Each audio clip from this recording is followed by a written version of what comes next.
For the Americans in South Vietnam, 1966 was to be a year of dramatic expansion. U.S. forces were planned to double to just under 430,000 men. While the buildup was going on, the priority was to secure key parts of the country. By far the most important was the capital, Saigon.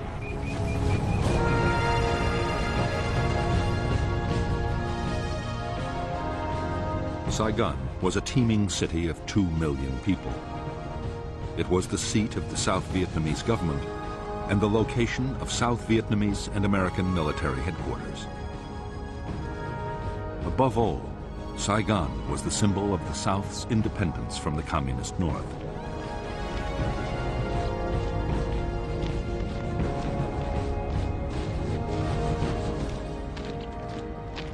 For the commanders of the Viet Cong guerrillas, the capital was the ultimate prize. The tens of thousands of Viet Cong based within 50 miles of Saigon were already drawing a noose tight around the city. Powerful guerrilla units were pushing right up to Saigon's doorstep.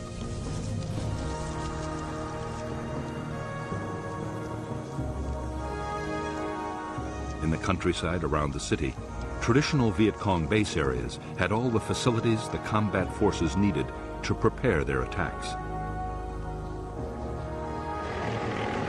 Since American infantry units had first arrived, they had been trying to disrupt the guerrillas' activities around the capital. On January 8, 1966, they launched the most ambitious sweep yet. Operation Crimp deployed 8,000 troops, making it the biggest American operation of the war so far. Its aim was to capture the Viet Cong's headquarters for the whole Saigon area.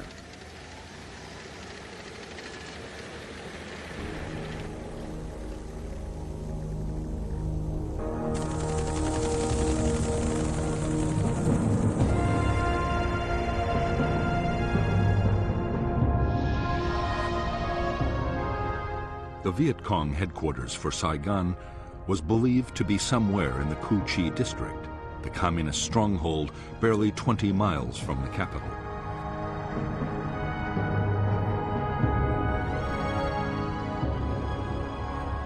The attack would be launched by the American 173rd Airborne Brigade, a battalion of the Royal Australian Regiment, and a brigade of the 1st Infantry Division.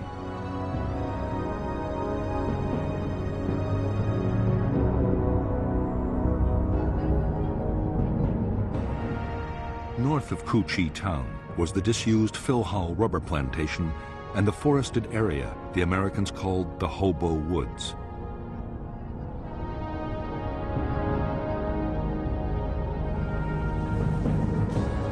Beneath the whole district ran the massive Cu Chi tunnel complex, about which the Americans still knew almost nothing.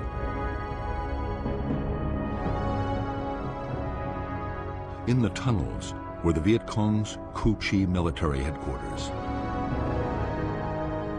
a signals intelligence unit, 2 hospitals, the Saigon political office, and the Saigon regional military headquarters, the one the Americans were looking for.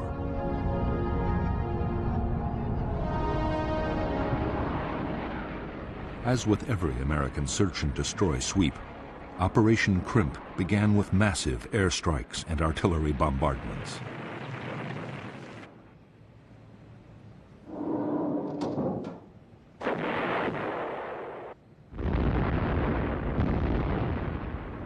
NLF agents had, long before, warned that a big American operation was coming.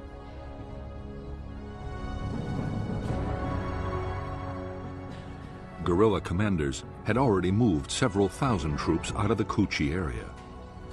Only 1,000 local guerrillas were left behind, mostly inexperienced teenagers. But with the tunnels to fight from, they were confident they could inflict serious casualties on the Americans.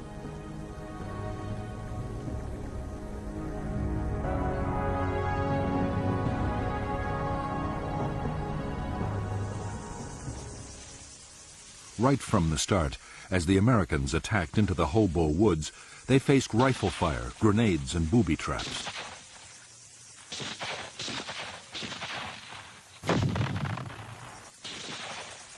NLF snipers opened up from hidden firing positions and within seconds vanished back into their tunnels.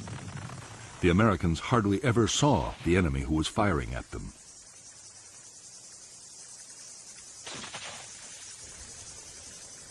As the days went on, the Americans grew ever more frustrated and demoralized.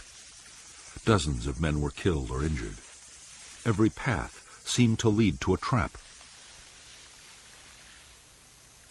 Only slowly did units begin to discover trenches and bunkers. They also found a handful of tunnel entrances. Still, no one had any idea of the sheer scale of the complex beneath their feet.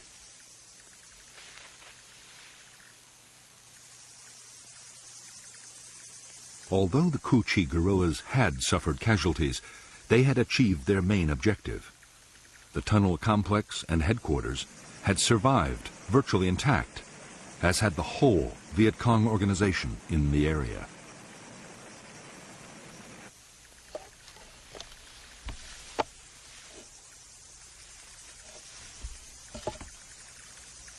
In late January 1966, only a few days after the end of Operation Crimp, troops of the 25th Infantry Division arrived at Cu Chi. Their orders were to secure the area for the 25th's main base.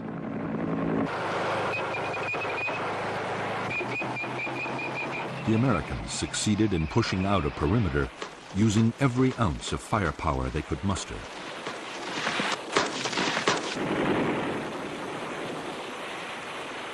But from the first day, they faced constant harassing attacks from the Cu Chi guerrillas.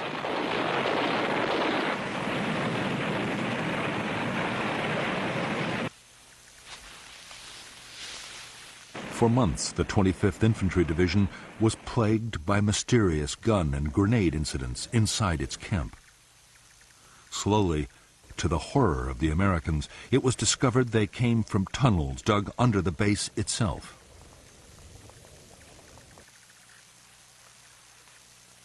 They were eventually found and sealed. But the main tunnel complex, only a few miles away, would keep its secrets for years to come.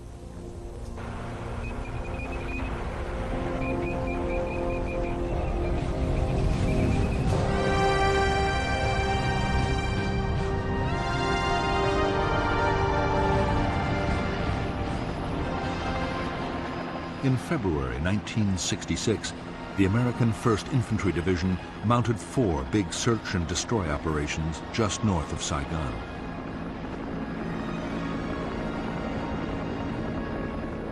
The result was disappointing. There were clashes with units from 2 Viet Cong regiments, but there were no major battles.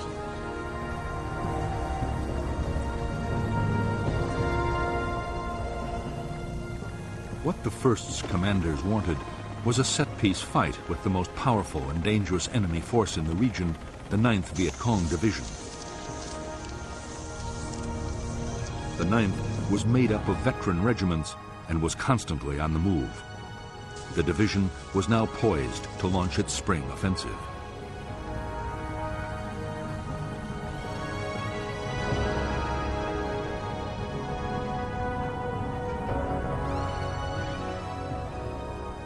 The communist leadership had ordered the Viet Cong to avoid head-on clashes with the Americans unless the odds were very favorable.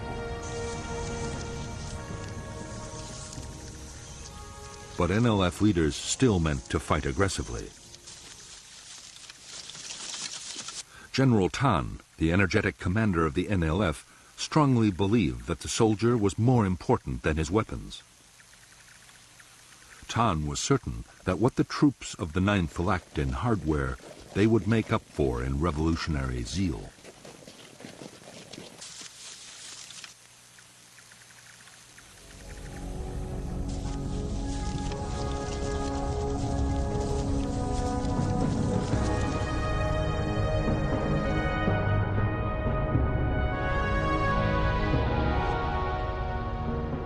from the 9th Division's bases in War Zone C.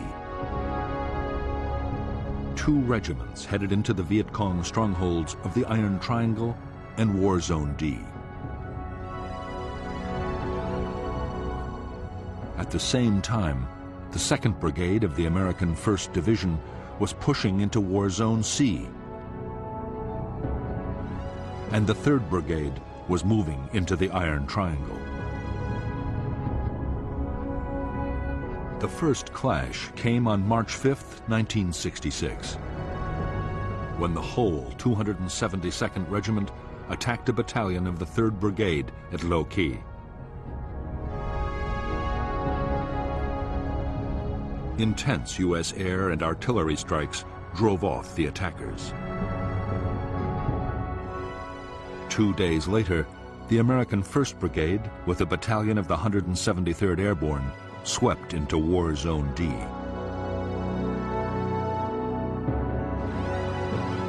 An entire Viet Cong regiment attacked the Airborne's positions. Again, devastating U.S. artillery fire turned back the assault.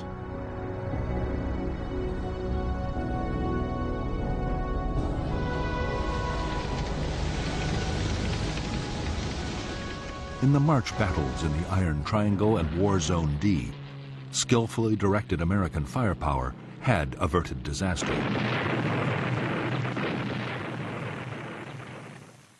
Hundreds of Viet Cong had been killed by artillery and airstrikes.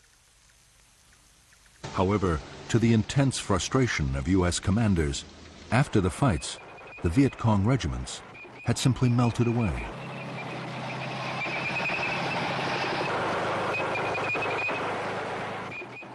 During the weeks that followed, the Americans kept up the tempo of search and destroy operations in front of Saigon. Commanders were determined to make contact with the enemy.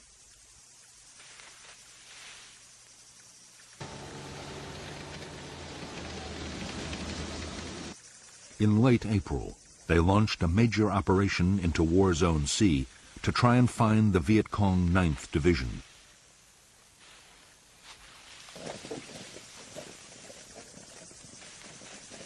Operation Birmingham lasted for 3 weeks. More than 5,000 American troops of the 1st Infantry Division took part. They were backed by huge numbers of helicopters and armored vehicles.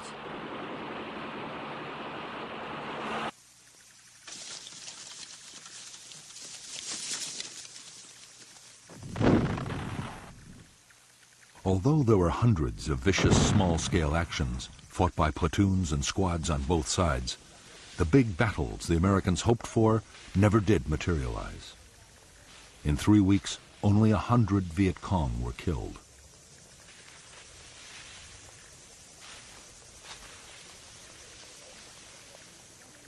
Most disturbing of all for American commanders, most of the fighting that had happened had been started by the Viet Cong at the time and place they chose.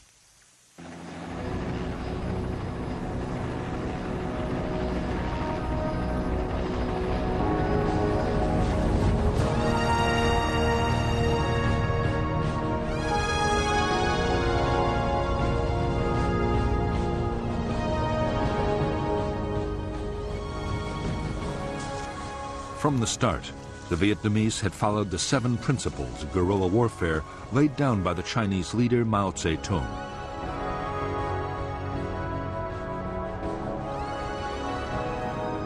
To these, General Giap had added 4 more steps. If the enemy advances, we retreat. If he halts, we harass. If he avoids battle, we attack. If he retreats, we follow.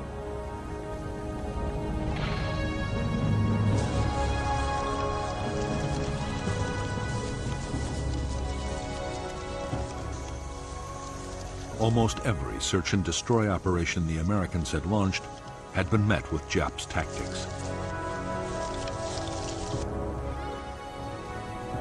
The places the Americans were most likely to land their helicopters were set up for ambushes. Trails were quickly booby-trapped and mined, and snipers left in place. If the Americans did stumble onto a big NLF unit, the chances were it was occupying prepared fortifications with tunnels, bunkers, and trenches.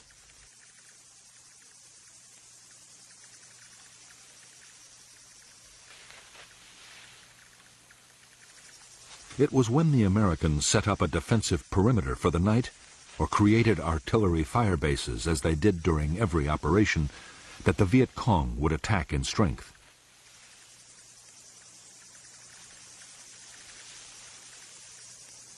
Always, the guerrillas had a plan for breaking off the battle if the opposition got too tough.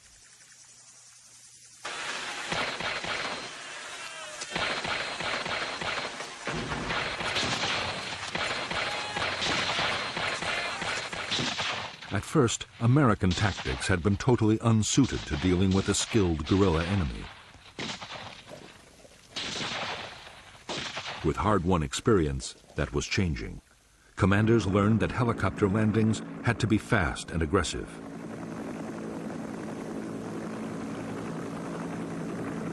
Sergeants taught their men not to bunch up, but to stay spread out. Otherwise, a machine gun or a mortar round could kill several men at once.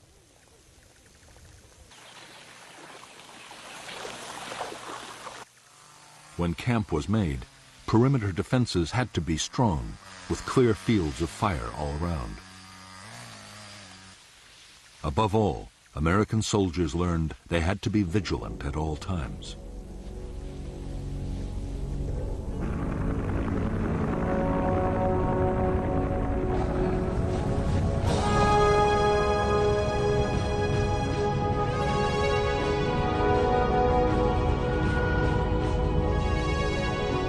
By mid-1966, the U.S. Commander General Westmoreland was getting more and more impatient.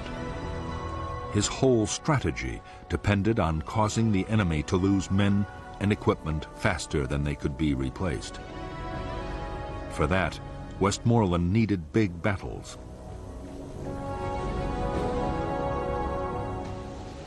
He ordered the 1st Division to make more substantial contact with the Viet Cong.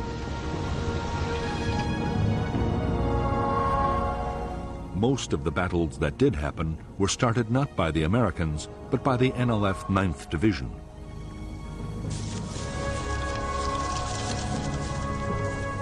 Route 13, linking Saigon to the Cambodian border, was the site for major ambushes.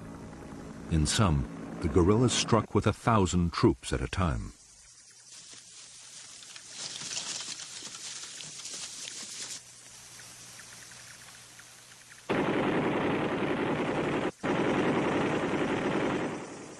In one attack after another on Route 13, U.S. tanks and armored vehicles were destroyed. On June 30th, 1966, a major battle nearly ended in complete disaster for the Americans.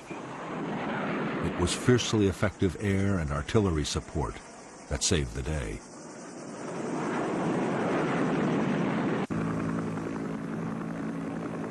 Soon after the battles, the whole NLF 9th Division moved back into its most impenetrable base areas.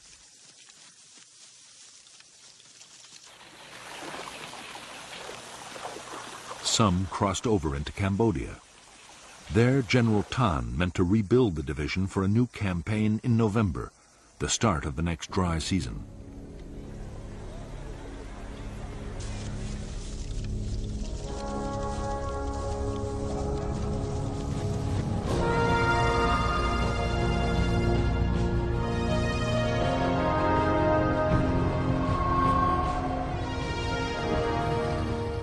In the past year, the strength of the North Vietnamese regular army inside the South had risen to upwards of 60,000 men. Of these, 10,000 were concentrated in the remote Central Highlands.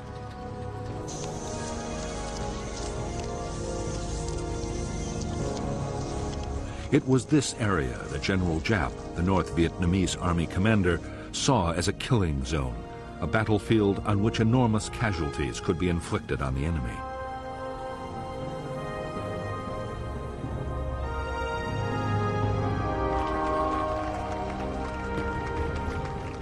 Giap believed that the forests and mountains of the Central Highlands were especially well suited to big military operations.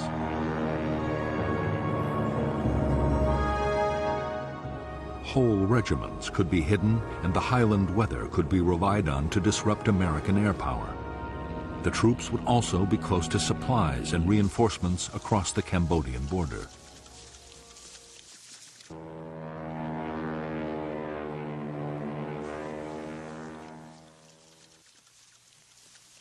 As fighting units, the NVA were tough, well-disciplined, and well-trained. For months, they had been constantly on the offensive.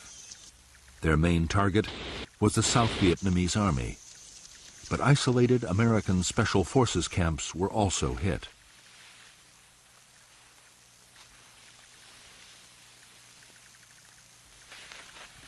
Increasingly, attacks were carried out by units up to 2,000 strong.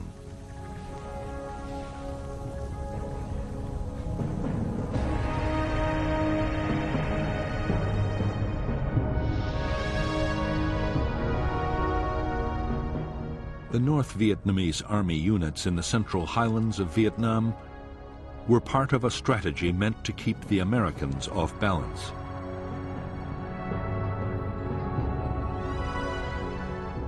There were powerful NVA divisions on the demilitarized zone, separating North and South Vietnam. And there were the NLF regiments opposite Saigon. Communist forces could present the Americans with a challenge in any of the three areas and force them to react.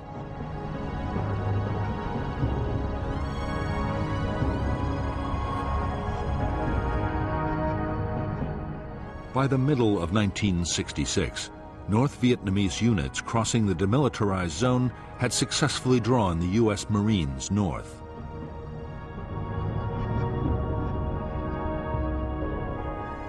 In the highlands, the NVA 24th Regiment had engaged elements of the 101st Airborne Division. The 1st NVA Division had pulled a U.S. infantry brigade and the 1st Air Cavalry towards the Cambodian border.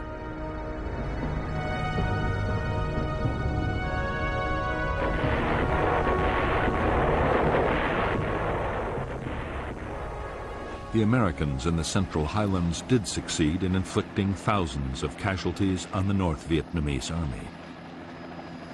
But in some of the most arduous fighting country in Vietnam, the Americans found it impossible to trap large enemy units.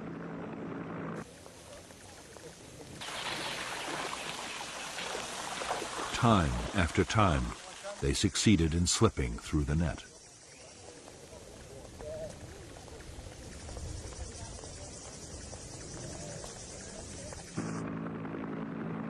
Although the American military were killing 5 North Vietnamese soldiers for every one of their own losses, Northern commanders were still confident. General Giap was sure that his forces could stay on the offensive and take heavy casualties as long as there were no dramatic defeats. The manpower potential of North Vietnam had barely been tapped.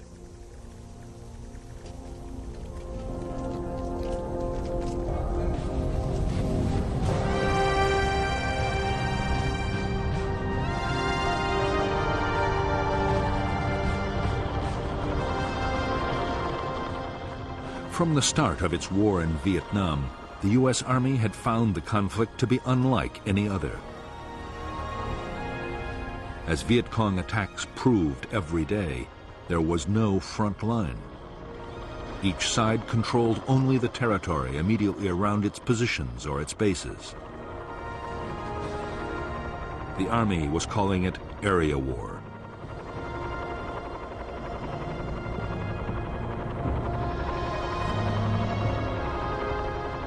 Area war meant that the roads linking U.S. bases to other units and to their supply depots were never completely secure. Viet Cong's strategy was to try and isolate American forces and to pin down large numbers of U.S. troops on base and road defense. That way, there would be fewer men available for offensive operations.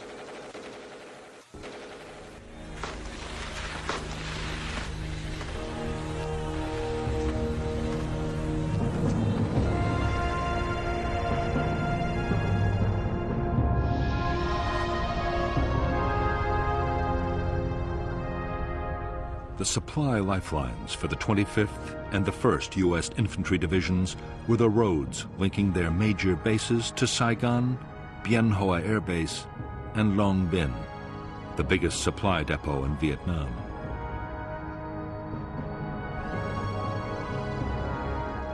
The roads were constantly patrolled by armored vehicles and aircraft. In August 1966, the 25th Division was tasked with clearing the way for a new American unit, the 196th Light Infantry Brigade. The 196th was to be based at Tan Ninh to secure Route 22, running through the NLF base area of War Zone C.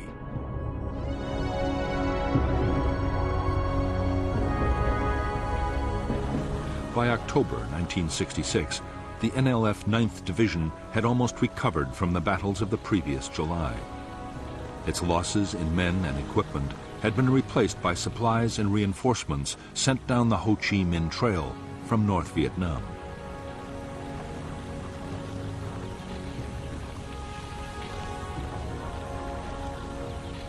With the dry season coming, the 9th was busy in War Zone C, preparing for its next offensive.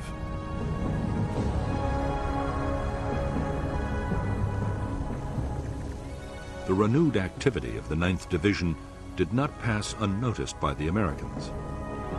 Special Forces units mounted an intense reconnaissance effort deep inside Viet Cong territory. The reports they brought back seemed to show that the 9th's next target might be the Special Forces' own base camp, northeast of Tay Ninh City.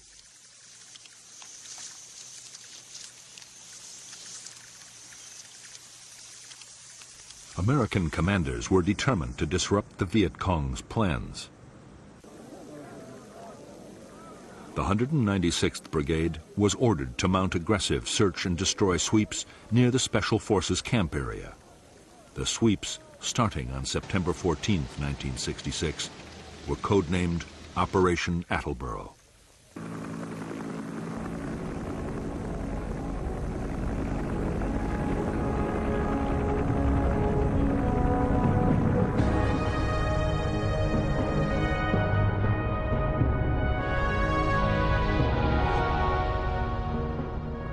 Operation Attleboro was launched by the 196th Light Infantry Brigade, together with 22,000 South Vietnamese soldiers and GIs from the 1st, 4th, and 25th Infantry Divisions. Almost at once, huge supply caches belonging to the NLF 9th Division were found by the Americans south of the Michelin rubber plantation.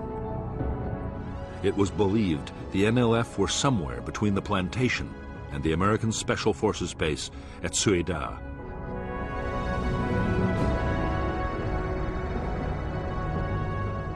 While one battalion made a helicopter landing, the other battalions pushed towards it on foot. When the landing zone was ambushed, both sides sent thousands of reinforcements rushing to the area. By the following day, full-scale battles were raging.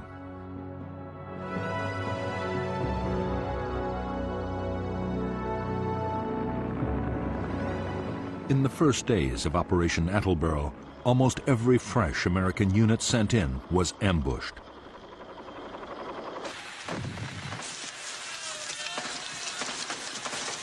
Nor were the Americans safe behind the defensive perimeters of their nighttime camps. NLF units struck with thousands of men at a time and came close to wiping out whole American formations.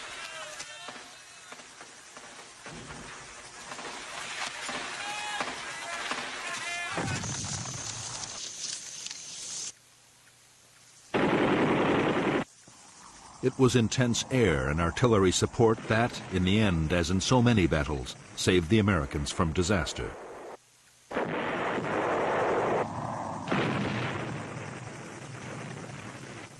Even then, many of the NLF battalions were attacking out of bunkers, trench lines, and tunnels, and were sometimes able to withstand the most punishing bombardments.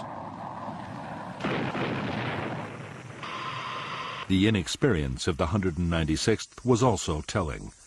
Tactical coordination between the brigade's units was poor.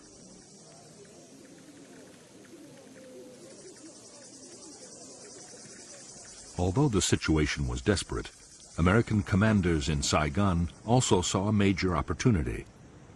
Attleboro might be a chance to fight the kind of big battle they had been looking for.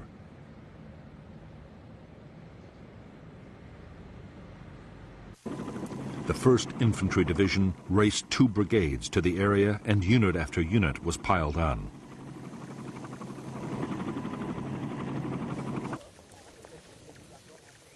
The 11th Armored Cavalry Regiment, only just arrived in Vietnam, was also thrown into the battle. Within days, there were 22,000 American troops in the Attleboro area.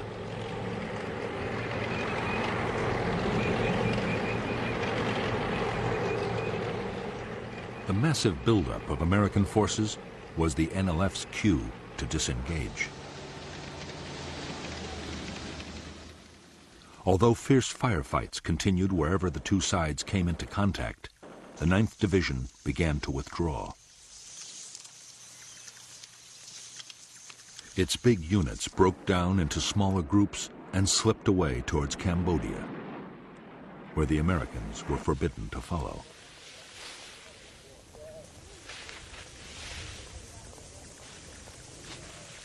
In Operation Attleboro, the Americans had failed to destroy the 9th Division in an all-out battle. On the other hand, in 6 weeks, more than 1,000 NLF had been killed, for the loss of 155 American dead and fewer than 800 wounded.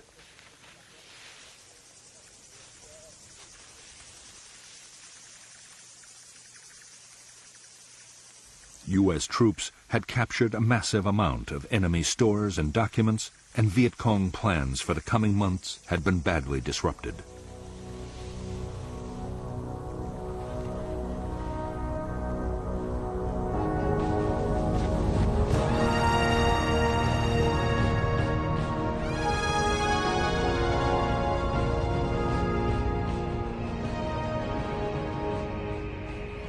By the end of 1966, American forces in Vietnam had grown to 385,000 men, plus another 60,000 sailors off Vietnam's shores. As the force levels had risen, so too had the casualties. The year had seen more than 6,000 Americans killed and 30,000 wounded. The biggest problem for American commanders was that their timetable was slipping badly. By now, the Viet Cong should be losing men faster than they could be replaced. General Westmoreland had to concede that U.S. forces had come nowhere near achieving that goal. An estimated 61,000 Viet Cong had been killed in the past year, yet their troops had gone up to more than 280,000.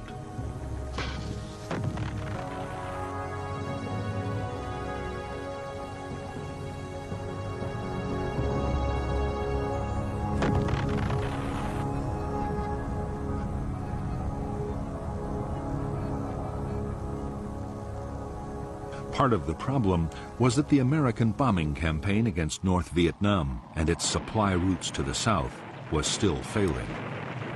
More men and materials were reaching the guerrillas than ever before. The Viet Cong had also stepped up their recruiting.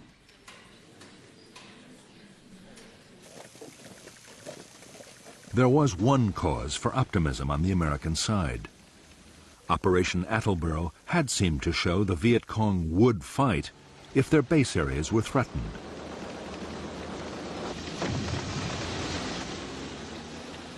The latest plan was to go back into War Zone C with even greater forces.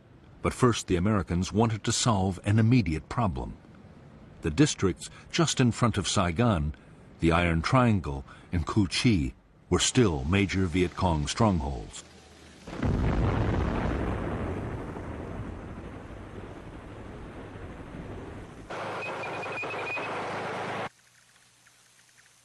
The American plan was to attack into the Iron Triangle with more than 2 divisions.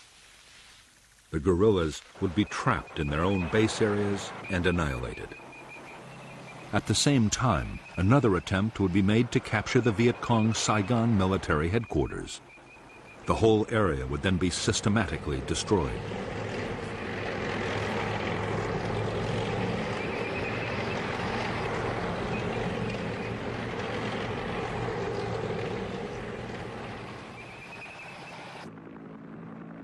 Before the attack, American aircraft dropped 20,000 leaflets telling the population to leave at once.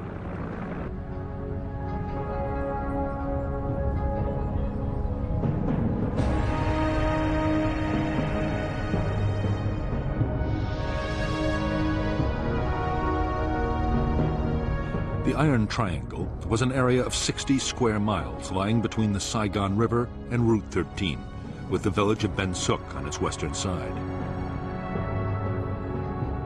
A major Viet Cong tunnel complex ran under the whole district.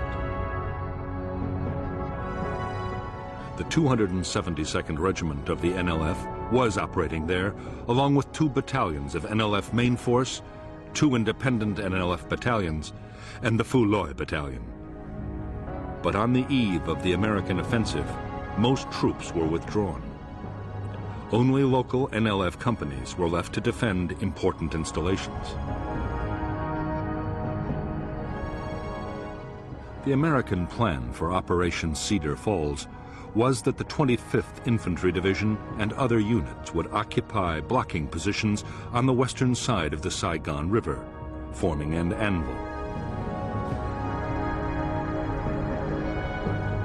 The 1st Division and the 173rd Airborne Brigade would assault from the north and the east, with a battalion landing at the village of Ben Suc. Meanwhile, the 11th Armored Cavalry Regiment would act as the hammer, smashing through the center of the triangle.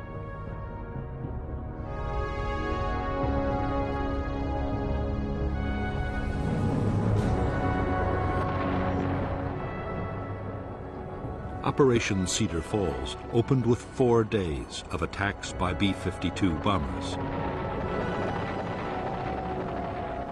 Artillery and airstrikes followed, and a wall of fire was laid down to cut off the NLF's retreat.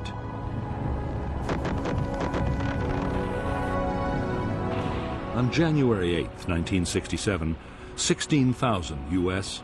and 14,000 South Vietnamese Army troops moved out of their bases in fleets of helicopters, armored personnel carriers, trucks, and boats.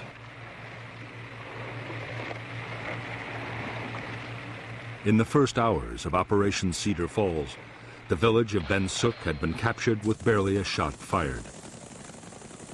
The local company of 100 NLF fighters had been taken completely by surprise.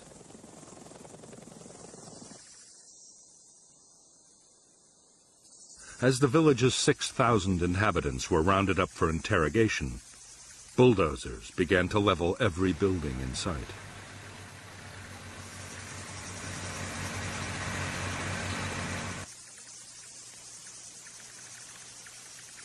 The American operation to smash the Iron Triangle lasted 19 days. With only local Viet Cong left to defend the area, and most of those hidden in tunnels, there was almost no heavy fighting. American losses were 72 killed and 337 wounded, mostly to snipers and booby traps.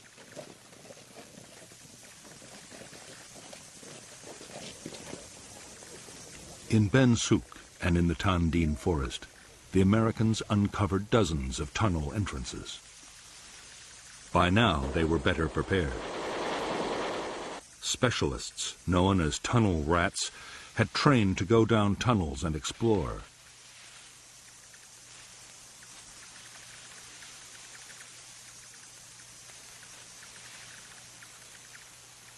In the cramped spaces underground, they faced gunfire, booby traps, and mines.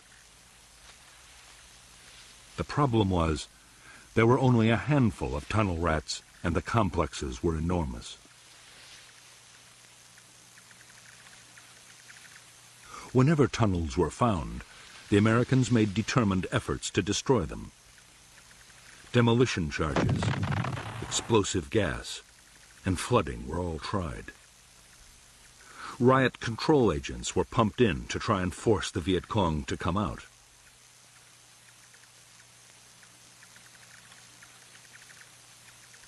Nothing really worked. The tunnels were designed so that neither gas nor water could penetrate far.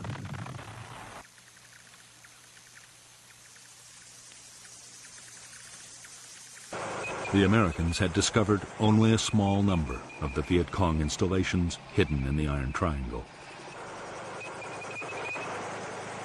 But those they did find yielded astonishing quantities of material. There was enough rice to feed 13,000 guerrillas for a year, along with over 7,000 uniforms, a huge underground hospital, and over a ton of medicine. 500,000 documents were discovered, including detailed maps of air bases and the private addresses of Americans in Saigon.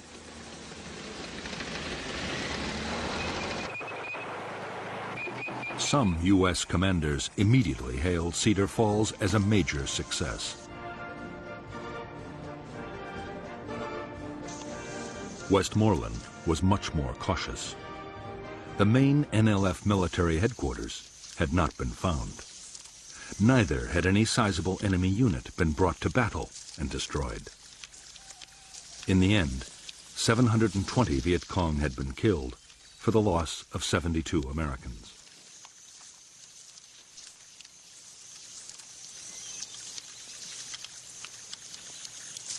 One aim of Operation Cedar Falls was achieved. The Iron Triangle was completely and utterly destroyed. After its inhabitants were moved out to refugee camps, the district was turned into an uninhabitable wasteland. Huge Rome plows cut 20-foot-wide avenues crisscrossing the forest to make any movement instantly visible from the air. These massive machines could plow the tallest trees into the ground. 60 square miles of forest near Saigon were plowed under in the Iron Triangle. Afterwards, Operation Ranch Hand aircraft sprayed lethal defoliants to destroy the jungle cover and make it impossible to grow crops.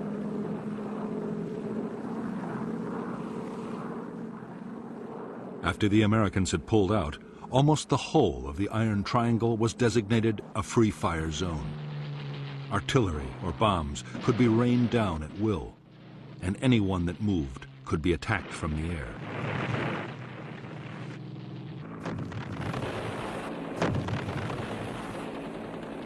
Yet to the astonishment of the Americans, within weeks of Operation Cedar Falls, the Viet Cong were active again in the Iron Triangle.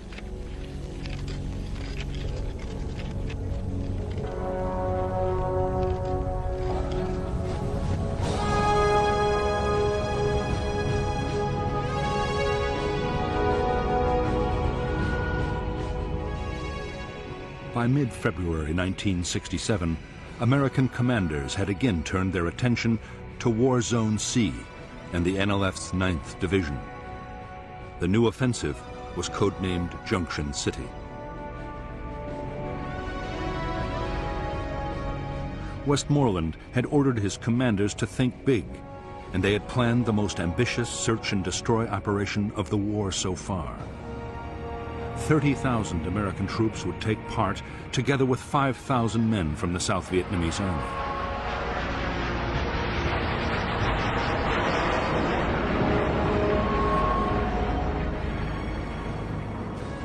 The main targets of Operation Junction City were the Viet Cong's biggest base areas and their main military headquarters for South Vietnam. This was known as the Central Office for South Vietnam, or Cas Vinh. However, Cas Vinh never existed as a place. In reality, the military and political leadership of the Viet Cong were always mobile.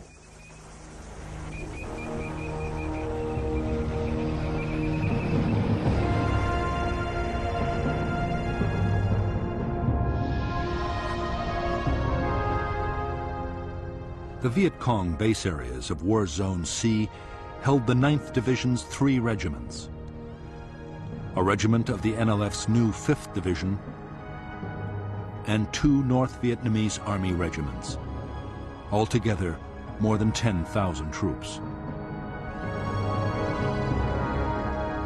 There were also thousands more local Viet Cong scattered throughout the region.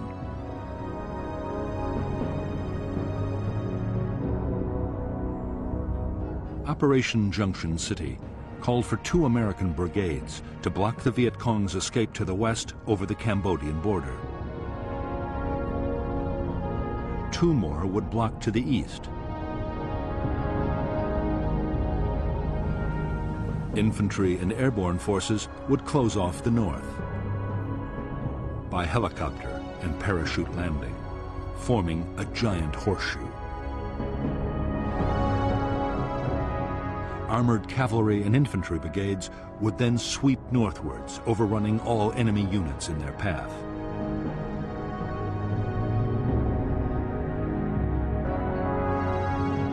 In the second phase of Junction City, a series of special forces camps would be built, along with a bridge over the Saigon River, and operations would shift to the east.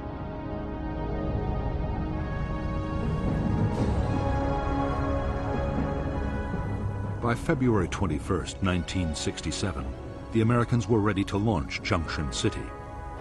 The blocking forces to the west and the east were in place.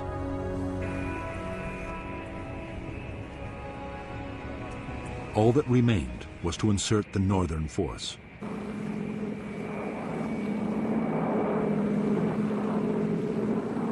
In one of the largest air-mobile assaults ever, 240 helicopters swept over Thanh Ninh province. Fighter bombers and helicopter gunships hammered the landing zones.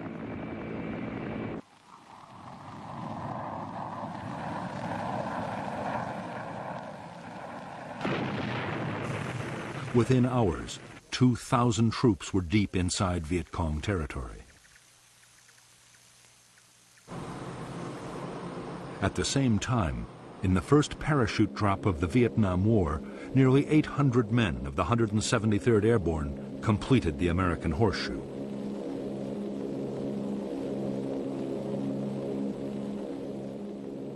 The day after the massed air-mobile landings, infantry and mechanized units began pushing north into the Horseshoe.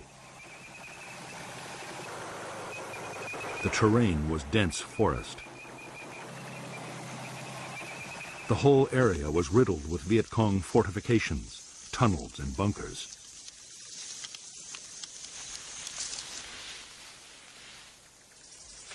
Although there were scattered firefights, and the Americans lost men to snipers and booby traps, there were few big actions.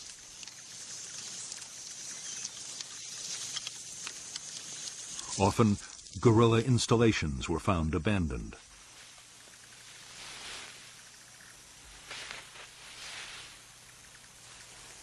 The battles that did happen were started by the Viet Cong. Powerful units twice attacked elements of the 1st Infantry Division at Prek Lok.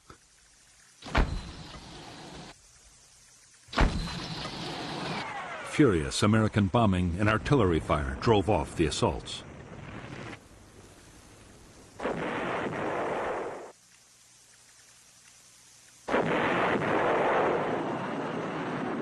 Because the Viet Cong had begun the battles, they were also able to break off the fight whenever they chose. Nor were the American blocking forces able to trap them and make them fight.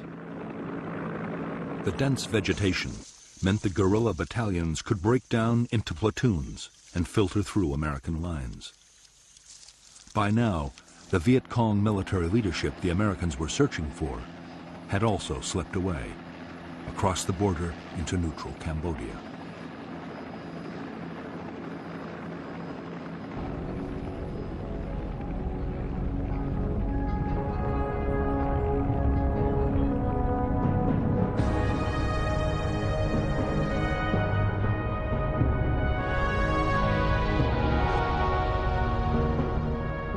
The second phase of Operation Junction City centered around the building of the Saigon River Bridge and the Special Forces camp at An Lac.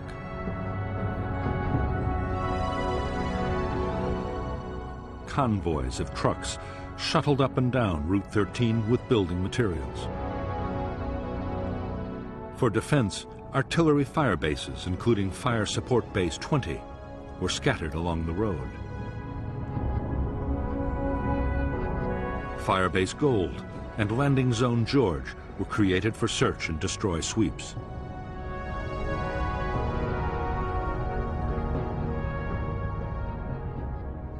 Starting on the night of March 18, 1967, each of the 3 regiments of the NLF 9th Division attacked in full strength, 1,000 men at a time.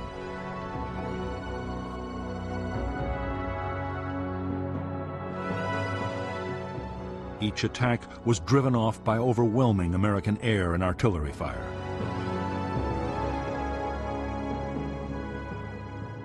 Viet Cong losses were heavy, but the regiments escaped complete destruction.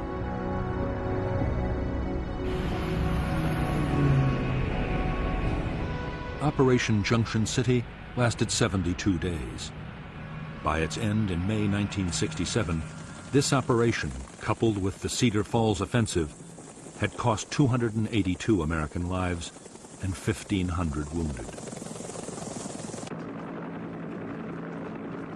Nearly 3,000 Viet Cong had been killed. Guerrilla bases had also been overrun and installations destroyed. American troops had captured large quantities of stores, equipment, and weapons.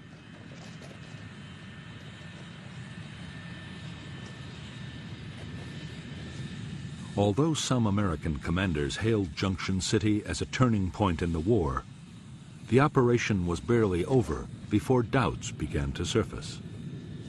Like Attleboro and Cedar Falls before it, Junction City had inflicted casualties, but there had been no great battles of annihilation.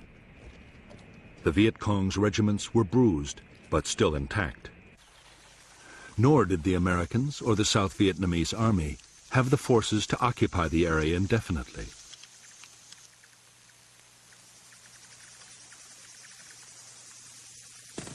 As soon as they had gone, the Viet Cong regiments returned to rebuild their base areas and reclaim War Zone C.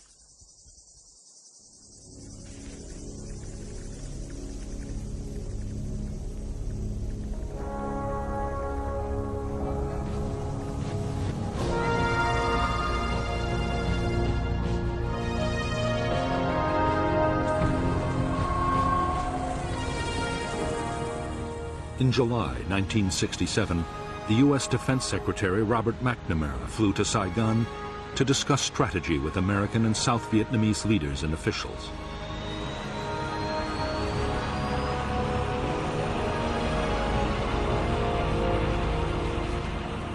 By now, the Viet Cong's big units were supposed to be smashed. Instead, Viet Cong numbers were still growing, and there was no sign the enemy was about to give up the fight.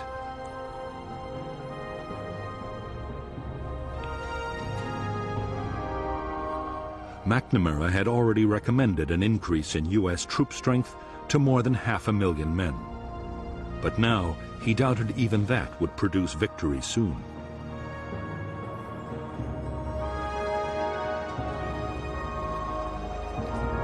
Back in Washington, McNamara advised President Johnson to plan for a long war in Vietnam. There should be less emphasis on battlefield victories. More attention should be paid to long-term measures, like helping the South Vietnamese government win control of the villages.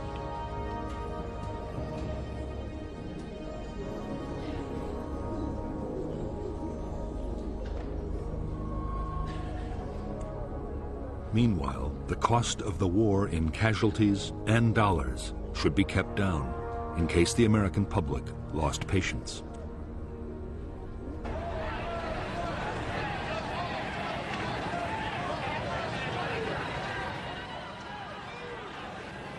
In the summer of 1967, just as the Americans resigned themselves to a long war, the Vietnamese communists changed their strategy. For 2 years, the Viet Cong had been patient, content to inflict casualties and keep on fighting. Now, they meant to risk an all-out offensive. In 1968, they planned to leave their tunnels and bunkers and win the war in open battle.